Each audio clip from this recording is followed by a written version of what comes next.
برطانیہ میں پاکستانی عوام کا امیج کیسا ہے؟ برطانیہ آیا تو میں نے ٹیکسی کی ڈرائیونگ سے آغاز کیا۔ میرا ابھی پہلا ہفتہ تھا، راستوں کا بھی اتنا علم نہیں تھا کہ ایک رات ایک بوڑھے خپتی انگریز کو بٹھا لیا جو نشے میں ٹن تھا۔ اس نے مجھے ایڈریس بتایا، میں نے نیویگیٹر میں اس کا ایڈریس ڈالا اور اس کی پیروی شروع کر دی۔ ایک موڑ مڑا ہی تھا کہ بوڑھے انگریز نے مجھے ڈانٹنا شروع کر دیا کہ تم نے جان بوجھ کر کرایہ بڑھانے کے لیے لمبا روٹ لیا ہے۔ میں نے اسے بتایا کہ میں نیا ڈرائیور ہوں، مجھے راستوں کا علم نہیں ہے، اگر تم جانتے ہو تو مجھے راستہ گائیڈ کر دو۔ وہ بولا کہ میں خود ٹیکسی ڈرائیور رہا ہوں، تم لوگوں کے فراڈ سے اچھی طرح واقف ہوں، تم پاکستانی ڈرائیور جان بوجھ کر ایسا کرتے ہو۔ میں نے یہ کہہ کر جان چھڑانے کی کوشش کی کہ تم جتنا کرایہ دینا چاہتے ہو دے دینا، مگر ہم پاکستانیوں کو بے ایمان نہ کہو۔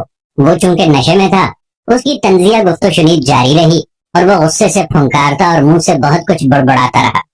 میں برداشت کرتا رہا کیونکہ امیگریشن آفس میں یہی برداشت سکھائی گئی تھی۔ آخر ہم منزل پر پہنچ گئے۔ اس کا بل 7 پاؤنڈ بنا تھا۔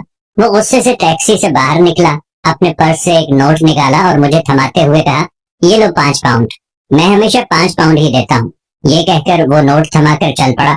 اس کے گھر کے باہر اندھیرا تھا، میں نے گاڑی کی روشنی میں اس کا دیا ہوا نوٹ دیکھا تو وہ 5 پاؤنڈ کا نہیں تھا بلکہ 20 پاؤنڈ کا نوٹ تھا۔ میں نے اسے پیچھے سے آواز دی اور اسے بلایا۔ وہ دور سے چلایا کہ میں نے ایک دفعہ کہہ دیا نا، میں 5 پاؤنڈ سے زیادہ 1 پینی نہیں دوں گا۔ میں نے کہا ٹھیک ہے 5 ہی دے دو لیکن بقایا تو لے لو۔ وہ بولا کیسا بقایا؟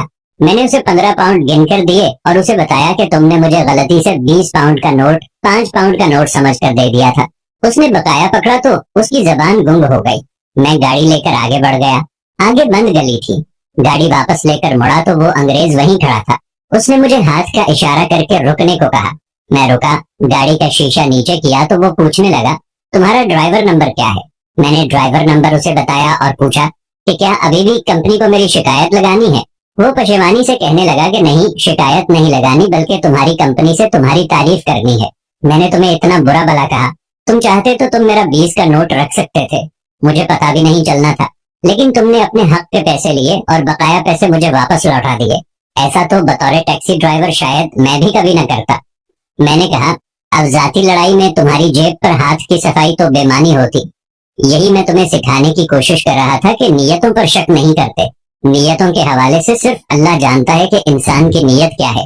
لیکن جیسے ہی تم نے میرے ملک پاکستان کے بارے میں کہا کہ تم سارے پاکستانی ایسے ہو اور تمہیں اس چیز کا حق نہیں بنتا تھا کہ تم ایسی بات کرو، لہٰذا میں نے تمہیں سمجھانے کے لیے کہا ہے کہ تم لوگوں نے جو ہمارا امیج بنایا ہوا ہے، ہم ایسے نہیں ہیں۔ ہم پاکستانی تو محبت کرنے والے لوگ ہیں، ہم پاکستانی تو عزت کرنے والے لوگ ہیں۔